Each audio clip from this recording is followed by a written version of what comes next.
ನಮಸ್ಕಾರ boss, welcome back to my YouTube channel Biggie entertainer. ಚಾನಲ್ಗೆ ಹೊಸಬ್ರಾಗಿದ್ದರೆ ಲೈಕ್ ಮಾಡಬೇಕು, ಸಬ್ಸ್ಕ್ರೈಬ್ ಮಾಡಬೇಕು ಮತ್ತು ಪಕ್ಕದಲ್ಲಿರೋ ಬೆಲ್ಲೈಕನ್ನ ಕ್ಲಿಕ್ ಮಾಡ್ಕೋಬೇಕು. Without any delay let's start off today's content. ನಿನ್ನೆ ಬಿಗ್ ಬಾಸ್ ಮನೆಯಲ್ಲಿ ಏನು ನಡೀತು? ಫ್ರೈಡೇ ನೈಟ್, ಅವ್ರಿಗೆ ಥರ್ಸ್ಡೇ, ನಮಗೆ ಫ್ರೈಡೇ ನೈಟ್ ಏನು ನಡೀತು? ಡ್ಯಾನ್ಸ್ ನಡೀತು. ಡ್ಯಾನ್ಸು ಎಂಟರ್ಟೈನಿಂಗ್ ಆಗಿತ್ತು. ಆದರೆ ಬಿಗ್ ಬಾಸ್ ಅವರು ಅದನ್ನು ಟಾಸ್ಕ್ ಮಾಡಿದ್ದು ನನಗೆ ಯಾಕೋ ಇಷ್ಟ ಆಗಿಲ್ಲ. ನಿಮ್ಮ ಒಪಿನಿಯನ್ ಏನು? ಕಾಮೆಂಟ್ ಬಾಕ್ಸಲ್ಲಿ ತಿಳಿಸಿ. ಅದನ್ನು ಡ್ಯಾನ್ಸ್ನ ಟಾಸ್ಕಾಗಿ ಇಟ್ಟಿದ್ದು ನಿಮ್ಗೆ ಇಷ್ಟ ಆಯಿತಾ, ಇಷ್ಟ ಆಗಿಲ್ವ ಅಂತ. ಅದರಲ್ಲಿ ಫಸ್ಟ್ ಬಂದು ನಮ್ಮ ಗೌತಮಿ ಮತ್ತು ಹನುಮಂತು ಗೆದ್ದರು.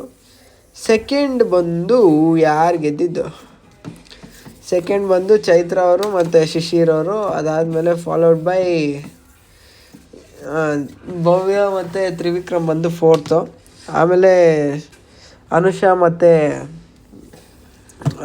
ಮತ್ತು ಇನ್ಯಾರು ಸುರೇಶ್ ಅಣ್ಣ ಬಂದು ತರ್ಡು.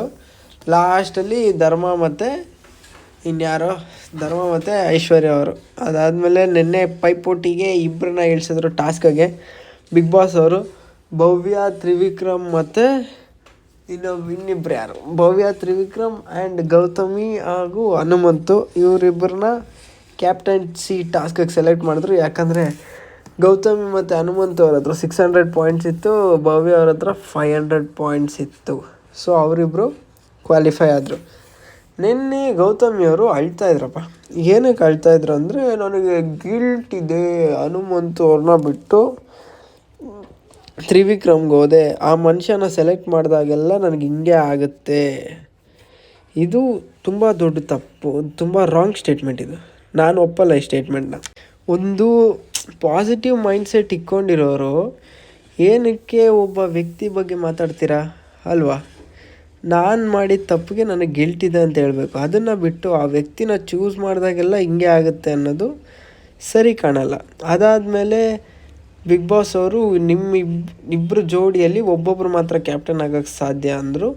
ಸೊ ತ್ರಿವಿಕ್ರಮ್ ಅವರು ಭವ್ಯಾಗೆ ಬಿಟ್ಕೊಟ್ರು, ಹನುಮಂತು ಅವರು ಗೌತಮಿ ಅವ್ರಿಗೆ ಬಿಟ್ಕೊಟ್ರು. ಸೊ ಫೈನಲಿ ಆ ಟಾಸ್ಕ್ ತುಂಬ ಕ್ರಿಟಿಕಲ್ ಆಗಿತ್ತು. ಅಂದರೆ ಹಗ್ಗ ಕಟ್ಕೊಂಡು ಒಬ್ರು ಕಣ್ಣು ಮುಚ್ಕೊಂಡಿರ್ತಾರೆ, ಇನ್ನೊಬ್ರು ಕಣ್ಣು ತೆಗೆದಿರ್ತಾರೆ. ಹಗ್ಗ ಕಟ್ಕೊಂಡು ಹೋಗಬೇಕು ಮತ್ತು ಬಾಲ್ನ ಇಡಬೇಕು, ವಾಪಸ್ ಬರಬೇಕು ಅಂತ ಇತ್ತು ಟಾಸ್ಕ್. ಅದರಲ್ಲಿ ಭವ್ಯ ಅವ್ರು ಗೆದ್ದರು. ಟಾಸ್ಕ್ ತುಂಬ ಚೆನ್ನಾಗಿ ಆಡಿದ್ರು. ಸೊ ಭವ್ಯ ಅವರು ಫೈನಲಿ ಕ್ಯಾಪ್ಟನ್, ಈ ವಾರದ ಕ್ಯಾಪ್ಟನ್ ಆದರು. ಈ ವಾರ ಆದರೂ ಕಿಚ್ಚನ ಚಪ್ಪಾಳೆ ತೊಗೊತಾರ ಇಲ್ಲ ನೋಡಬೇಕು. ತೊಗೊತಾರೆ ಅಂತ ನನಗೆ ಯಾಕೋ ತುಂಬ ಸ್ಟ್ರಾಂಗಾಗಿ ಅನ್ನಿಸ್ತಾ ಇದೆ. ಅದಾದಮೇಲೆ ಚೈತ್ರ ಅವ್ರಿಗೇನು ಆಗೋಯ್ತು ಗುರು. I hope she is all right. ಯಾಕಂದರೆ ಸಡನ್ನಾಗಿ ಬಿದ್ದೋಗ್ಬಿಟ್ಟಾರೆ ಬಾತ್ರೂಮಲ್ಲಿ. ಏನಾಯಿತೋ ಗೊತ್ತಿಲ್ಲ, ಆರಾಮಾಗಿರಲಿ ಅಂತ ಭಾವಿಸ್ತೀನಿ. ಅದಾದಮೇಲೆ ಬರೋದು ಉತ್ತಮ ಮತ್ತು ಕಳಪೆ. ಇದು ನನಗೆ ನಿನ್ನೆ ಕೊಟ್ಟಂಥ ಏನೇ ಆದರೂ ನನಗೆ ಒಪ್ಪಿಗೆ ಇಲ್ಲ. ನಿನ್ನೆ ಯಾರೂ ಸರಿಯಾಗಿ ಕೊಟ್ಟಿಲ್ಲ. ನಿನ್ನೆ ಕಳಪೆನ. ಉತ್ತಮ ಕರೆಕ್ಟಾಗಿತ್ತು. ಉತ್ತಮ ಆಬ್ವಿಯಸ್ಲಿ ಸುರೇಶ್ ಅವರು ಉತ್ತಮ ಇದ್ದಿದ್ದು, ಓಕೆ. ನನಗೆ ಕಳಪೆ ಬಂದು ಯಾರು ಕೊಡಬೇಕಾಗಿತ್ತು ಅಂದರೆ ಐಶ್ವರ್ಯ ಇದ್ದರು, ಮೋಕ್ಷಿತ ಅವರಿದ್ದರು. ನನ್ನ ಪ್ರಕಾರ ಇವರ ಇಬ್ಬರಲ್ಲಿ ಒಬ್ಬರಿಗೆ ಕಳಪೆ ಕೊಡಬೇಕಾಗಿತ್ತು. ಇಲ್ಲ ಅಂದರೆ ಧರ್ಮಗೂ ಕಳಪೆ ಕೊಡ್ಬೋದಾಗಿತ್ತು. ಧರ್ಮವ್ರು ಇವರ ಏನು ಮಾಡಿಲ್ಲ. ಏನಾದರೂ ಮಾಡಿದ್ರೆ ಅಂತ ಅನಿಸುತ್ತಾ ನಿಮಗೆ? ಇಲ್ಲ, ಏನು ಮಾಡಿಲ್ಲ. ಸೊ ನನಗೆ ಅವರಿಬ್ಬರು ಕಳಪೆ ಅಂತ ಅನ್ನಿಸ್ತಾರೆ. ಧನ್ರಾಜ್ ಅಲ್ಲ. ಧನ್ರಾಜ್ ವಾಸ್ ವೆರಿ ಎಂಟರ್ಟೈನ್ ಮಾಡ್ತಾ ಇದ್ದಾರೆ ಗುರು. ಅಲ್ಲಿರೋರಲ್ಲಿ ಅಲ್ಪ ಸ್ವಲ್ಪ ಎಂಟರ್ಟೈನ್ ಮಾಡ್ತಾ ಇದ್ದಾರೆ ಅಂದರೆ ಅದರಲ್ಲಿ ಧನ್ರಾಜ್ ಅವರು ಕೂಡ ಒಬ್ಬರು. ಅಂಥವ್ರನ್ನ ಹೋಗಿ ನೀವು ಬ್ಯಾಕ್ ಟು ಬ್ಯಾಕ್ ಕಂಟಿನ್ಯೂಸ್ ಆಗಿ ಕಳಪೆ ಕಳಿಸ್ತೀರಾ ಅಂದರೆ ಏನು ಅರ್ಥ ನಿಮಗೆ? ಏನು ಗ್ರೂಪಿಸಮ್ ಮಾಡ್ಕೊಂಡಿದ್ದೀರಾ ಅಂತ ನನಗೆ ಯಾಕೆ ಅನಿಸ್ತಾ ಇದೆ. ಕಳಪೆ ಕೊಡಬೇಕಾದ್ರೆ ಎಲ್ಲರ ಬಾಯಲ್ಲೂ ಸೇಮ್ ನೇಮ್ ಬರುತ್ತೆ. ಯಾಕೆ ನಿಮಗೆ ನಿಮ್ಮ ಓನ್ ಒಪಿನಿಯನ್ ಇಲ್ವಾ? ಒಂದು ಸುರೇಶ್ ಅಣ್ಣನ ಹಿಡ್ಕೊತೀರಾ, ಇಲ್ಲ ಧನ್ರಾಜನ ಹಿಡ್ಕೊತೀರಾ?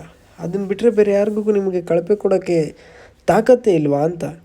ನನ್ನ ಪ್ರಕಾರ ಮೋಕ್ಷಿತ ಕೊಡಬೇಕಿತ್ತು ನೀವು ಕಳಪೆ. She was the worst performer yesterday, this complete week. Worst performer Mokshita ಅವರು. ಅದು ಬಿಟ್ಟರೆ ಧರ್ಮ ಅವರು ಏನೂ ಮಾಡಿಲ್ಲ, ಅವರು ವರ್ಸ್ಟ್ ಪರ್ಫಾರ್ಮರೇ. ಐಶ್ವರ್ಯ ಅವ್ರು ಇದ್ದಿದ್ದು ಏನೂ ಮಾಡಿಲ್ಲ, ವರ್ಸ್ಟು.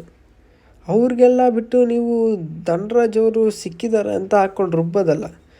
ನಿನ್ನೆ ಧನ್ರಾಜ್ ಅವ್ರು ಮಾತಾಡಿದ್ದು ಕರೆಕ್ಟ್.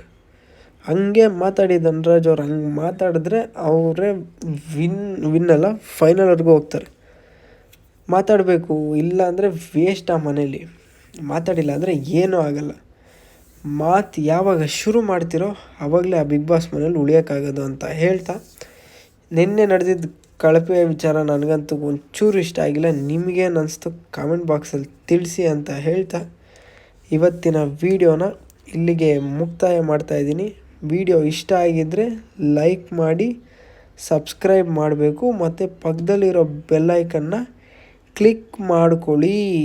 ಯಾಕಂದರೆ ಮುಂದಿನ ಕಂಟೆಂಟೆಲ್ಲ ನಿಮಗೆ ನೋಟಿಫಿಕೇಷನ್ ಬರಬೇಕಲ್ಲ, ಅದಕ್ಕೆ ಅಂತ ಹೇಳ್ತಾ ಬಾಯ್ ಬಾಯ್. ದ್ವೇಷ, ನಾನು ಏನು ತಪ್ಪು ಮಾಡಿದ್ದೀನಿ? ನಾನೇನಯ್ಯ ತಪ್ಪು ಮಾಡಿದೆ? ನಾನು ಎಲ್ಲಿ ತಪ್ಪು ಮಾಡಿದೆ?